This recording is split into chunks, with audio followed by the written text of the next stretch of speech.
Who has had the greatest individual AFL season since 2010? Was it the famous 2016 Patrick Dangerfield season for Geelong, or even that famous 2014 Gary Ablett Jr. Gold Coast season? Let's start by looking at Chris Judd in 2010. Now, despite missing the first 3 games, in 2010, Chris Judd won the Brownlow. I mean, let's just take a look at some of his goals. Now, statistically, he didn't have the most dominant season, but everyone knows Chris Judd was a leader, and he led Carlton to stability and professionalism. They made the finals that year, but unfortunately lost in that round 1. Now, Judd was explosive. Much like he was at the Eagles, at Carlton, he wasn't much different. He would burst out of packs, his eye for goal was brilliant, he was very defensively astute, and as a leader, he was probably the best on this list. Just look at this guy. Brilliant, scintillating, electric.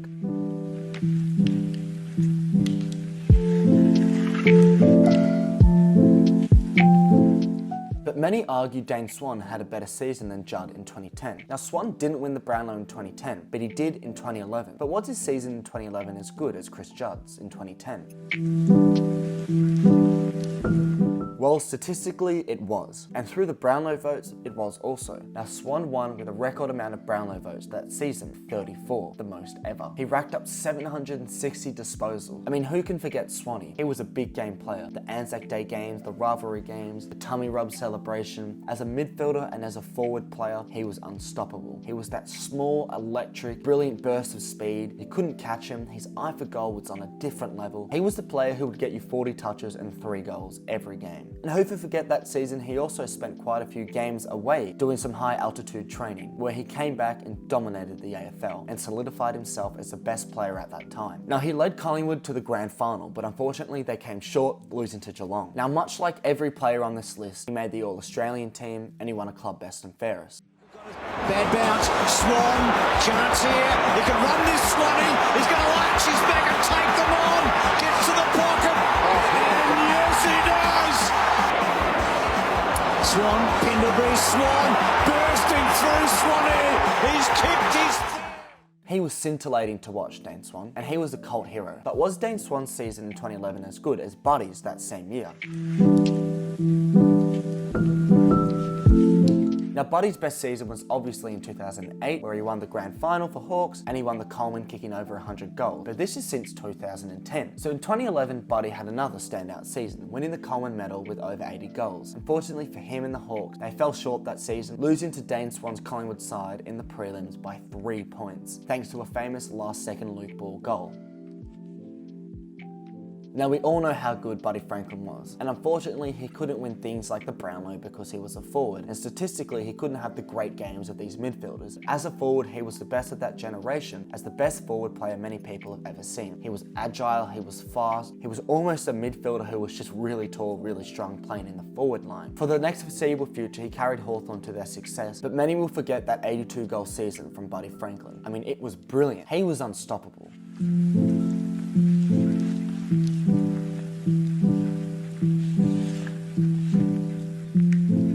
Was he as good as 2013 Gary Ablett? Now, I'm going to ignore 2012. Joe Botson won the Brownlow that year. I mean, you could argue Sam Mitchell and Cochin did as well. But no one was that good in 2012. But in 2013, we saw the new stand-up player of the competition, the junior Gary Ablett. Now, for the Gold Coast Suns, that season was something else. I've never seen a man carry a team on his back so much. I mean, Gold Coast had a terrible squad, terrible list, terrible coaches. Gary Ablett was the only shining light for that team, and he carried that squad nearly to the final. I mean, they were in finals contention the whole year, but they fell short by a couple of wins. Now, statistically, Ablett didn't do as good as other players I'll talk about a bit later, but based on the eye test, he was a different beast. Unstoppable, immovable, he was so evasive. I mean, no one can get a hand to him, and when they did, his hip strength means that they couldn't bring him down. He was a player that would kick 3 goals and 40 disposals like Dane Swan, but he kicked those goals at crucial moments. If the Suns needed a last quarter heroic performance, out popped Gary Ablett. The captain for the Suns, he would kick goals in the 4th quarter and at crucial moments of the game. Now, most importantly, that season, Gary Ablett brought the Gold Coast Suns relevancy, arguably the hardest thing to bring. Gold Coast were irrelevant. They were hopeless before that, and this was the first season that they had become relevant in the competition, and buying a club relevancy is arguably the hardest thing to do. Now, Gary Ablett won the Brownlow that 2013 season, pipping old teammate Joel Selwood by 1 vote. But for me, the Brownlow doesn't really tell the real story. He was the best that season for me by a country mile. He was in a different stratosphere. There's Ablett, the the turnaround. That's a goal. Ablett's kicked 4. He was brilliant to watch, and despite winning the club best and fairest, and as a midfielder winning the leading goal kicker for the Suns, he just couldn't make the 8. Really well done. Lynch stretched for it. Here's Ablett from the pocket. High ball. Don't tell me. Yes. Goodness gracious me. Now in 2013, he won the Marcus Ashcroft Q Clash Award, as well as the Lee Matthews Most Valuable Player Award.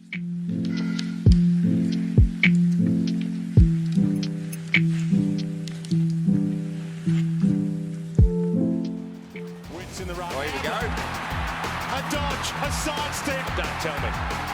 He's a superstar, Gary Ablett.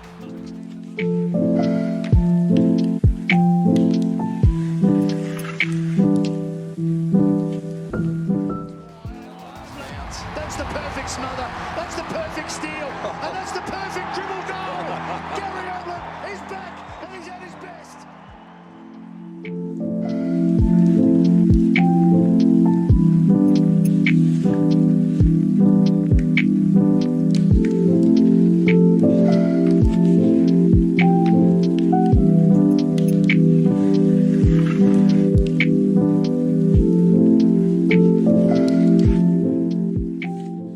As Ablett was in 2013, as powerful as he looked, as fast as he looked, as uncatchable as he looked, was he as good as his season the year after, in 2014?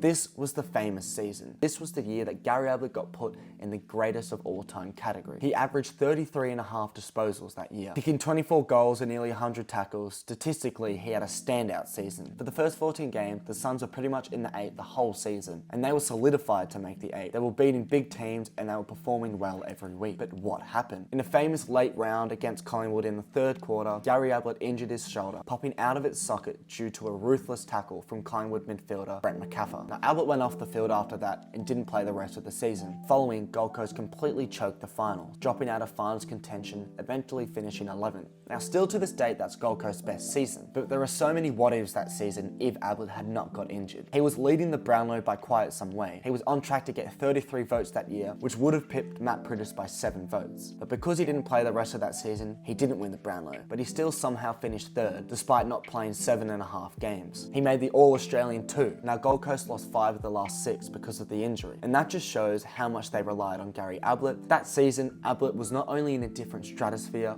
for me, he was in a different universe. Not only could he not be touched, he couldn't even be seen. He was that quick, he was that explosive, his eye for goal. He was, by a country mile, the best player in the competition. No one could argue against that. If he had played in a decent side, who knows what he could have done.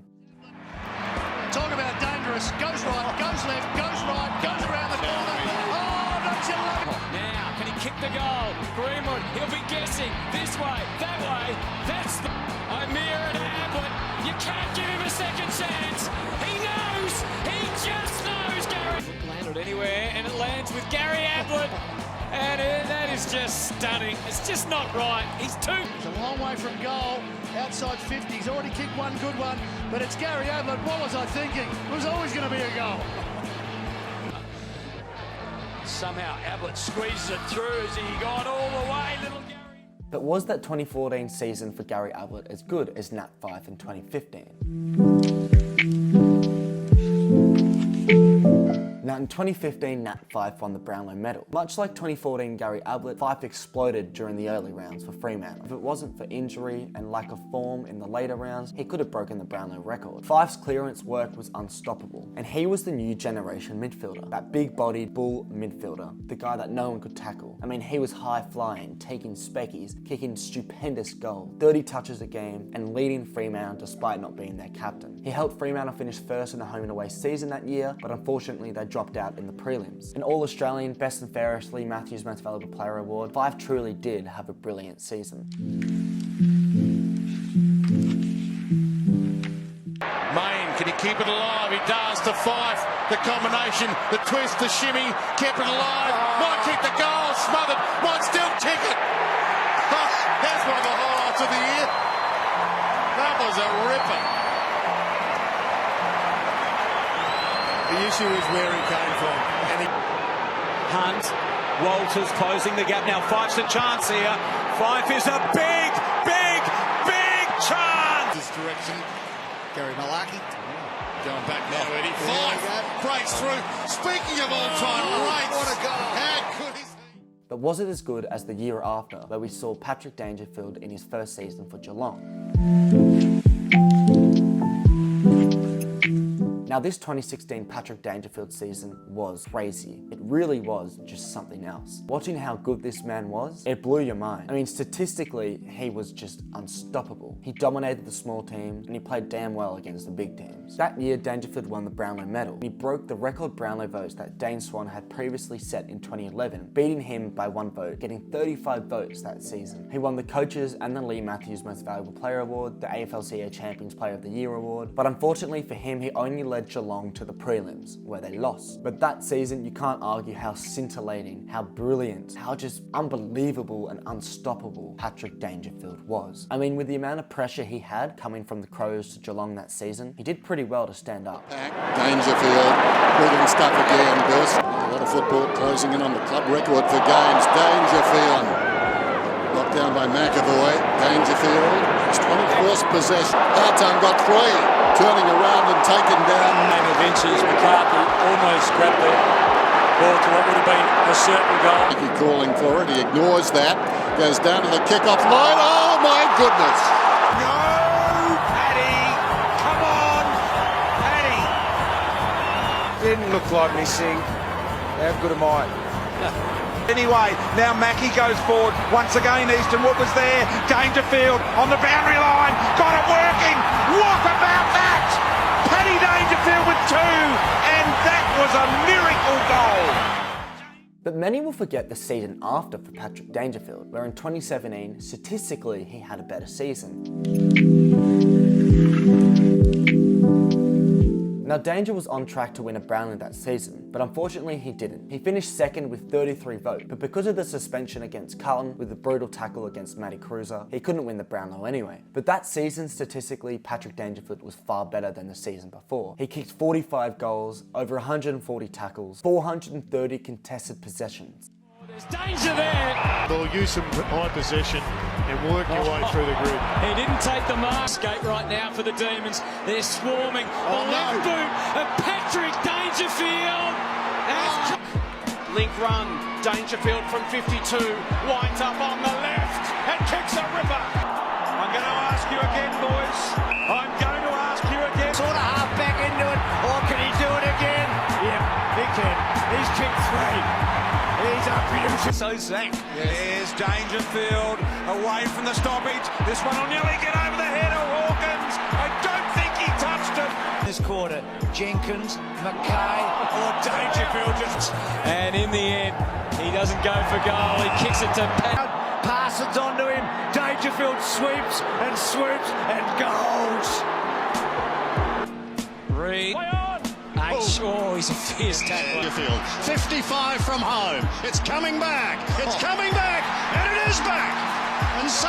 So Chile down the middle. Dangerfield, great mark. What about that? See that release. And hard. Mark taken by Selwood. Handballs off. Dangerfield. Dangerfield. Oh, yes, he does. The top. High footy. Jack Rewald can't get a jump in. What a great mark. Dangerfield going back. Views around the body. Oh, he's got it again. But unfortunately, the story stayed the same, where he led Geelong only to a prelim final, losing to a team led by a man in yellow and black. And that 2017 season was headlined by a man in yellow and black. The neck tats, the sleeves, arguably the biggest name of footy, Dustin Martin. In 2017, Dustin Martin had the greatest season he could ever predict. Statistically, he was as good as any other player. But in terms of the eye test, he was more than just unstoppable. His brute strength meant you couldn't get near him, and if you try to tackle him, he would put that mid out and fend you off. He had a new meaning to explosive. He would get the ball, sprint past 5 players, burst through 3 players, break another 2 tackles, and then kick some ridiculous goal in the biggest moment of the biggest game of the year. He didn't care about the small games. He was a big game player. Now that year, Dustin Martin broke the record Brownlow Brownlow votes that Danger had broken, polling 36th vote and a record 11 best on grounds. To this day, that 36 votes has not been broken, only drawn by a man I'll talk about a bit later. Now, Dustin Martin not only won the Brownlow that year, but he's the only player on this list to win the premiership, and he did so in emphatic style, being the best on ground that game, winning the Norm Smith medal. Now, no player has ever won the Brownlow and the Norm Smith medal, and who knows if anyone ever will. That's how good Dustin Martin was. He won every award you could win that season. The Wayukin Dreamtime Award, the Lee Matthews and the Coach's Most Valuable Player Award, AFL-CA Champions Player of the Year Award, the Gary Ayres Coaches Association Award. He even won the Ian Stewart Award. Every coach, every player knew he was the best, and as Lee Matthews said it, Dustin Martin had the deft touch of a surgeon and the power of a strongman or a tradie. Lee Matthews also said Dustin Martin was the only player he would not get offended by when being compared to. And for Lee Matthews, arguably the greatest player of all time, to say that, it really speaks volumes. Now, Dustin Martin was just a different beast that year. Look at some of his performances. The inside out bender, Dusty. Couldn't quite do it. Dusty Martin with the stiff arm again. Did well. They slide in every direction. He's got this online. Rick's got a mark. It's a high, wide ball. Martin got under it just a touch. Now applies the blanket on the Eastern Wood handball. Boyd's there. Oh, brilliant, Martin. Front and square wheels, Edwards releases to Martin, and then Martin barrels it. It is a big barrel.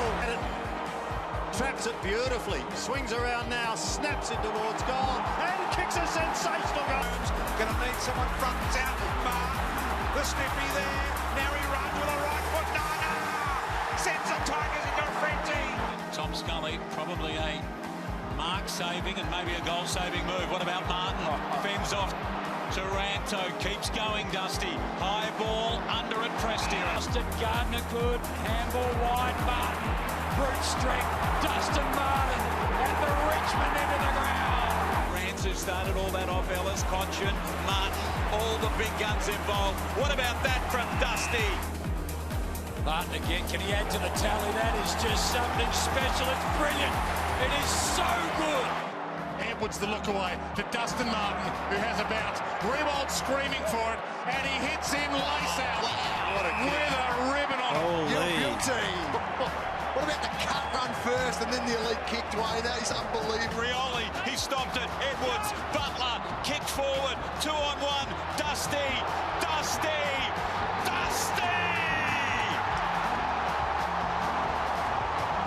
Now that's a 50-50 maybe, Stuart v Martin. Dusty, oh Dusty, that is classic Dusty. Fended off, runs away, bursts down the wing. Kick it to Dusty. Dusty will take it 55 out, and Dusty might go for broke. He does, he follows the same path as Rioli. Same result, Tigers in front. Wits. He's the palm down under the advantage of Martin, who gets the big fend going. The fans love that. And then Revolt centering the ball. Martin front spot. Martin's got it. And Dusty hooking. Oh, that's it. Oh, yeah. But was that 2017 season as good as Lachie Neale in 2020? Now in 2018, we're going to ignore Tom Mitchell won the Brownlow then. In 2019, Nat Fyfe won the Brownlow, but those two seasons weren't that good. But this Lachie Neale season in 2020 is quite slept on. He won the Brownlow with 31 votes, but because of COVID, he only played 19 games. Now, if he had played that last 4 games, he was on track to get 37 to 38 Brownlow votes, which would have broken the record for the most Brownlow votes in a season. But unfortunately, because of the circumstances then, that did not transpire. He still won the Lee Matthews Most Valuable Player Award and the AFL-CA Champions Player of the Year Award. He won the Marcus Ashcroft Q-Clash Award like Ablett did in 2013 and 14. I mean, in a year of just complete weirdness, where no fans were allowed at stadiums, Lachie Neale still managed to keep motivation to be the best player in the competition. He was clearly the best player that year, but unfortunately him and Chris Fagan's Lions choked. They should have won the flag that year, but instead they lost despite all finals being played in Queensland. But you can't deny how good Neale was that season. He truly was so good, and for a man that wasn't as big and tall as the others, he still managed to win every clearance and contested possession you could ever want. Neale is roaming free on the lazy. 9-10 to 8 thus far. McInerney, Zorko, Neale, yes! It's up, fist away from him by Core. Neale, inside kick, up the inside dodge. And Redmond, oh, off hands. It came to Bailey, on to Neil. Third goal beckons. Couldn't hang on. Caleb Daniel, a tumbler straight to Lockie Neal. End on end. Which way is it going to bounce? Perfectly for the Brisbane line. It's a good kick. It's a good kick. Jeez. It's got everything. Wines just pulled the kick. It would have been in danger. Good chance here for Neil on the burst. Good kick by Neil. It might go all the way. It does. How does he find that space? I have no idea. The little low ball, low the ice to Rayner. Gee. What a statement this would make. He's 52 metres out. It's long and strong. But was Lockie Neal as good as Ollie Wines in 2021?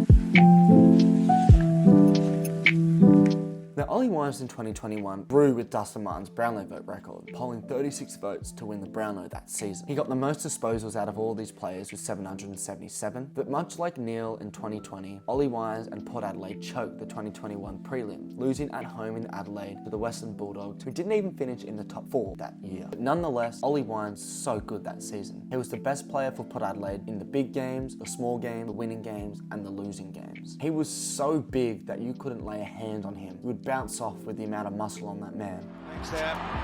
Here's Wines. Snap from the stoppage. Got it. Mid tonight. Here's Woodcock. Here is Wines. Right on cue. All right. Beckoning some to lead up. Just a middling kick on Charlie. Legs. Shoveled the one backwards. And Fine found Wines, and that will do. Manufacture a goal, Martin, the front spot. Chance for Wines here. Over the shoulder, the crowd will tell the story. And it's...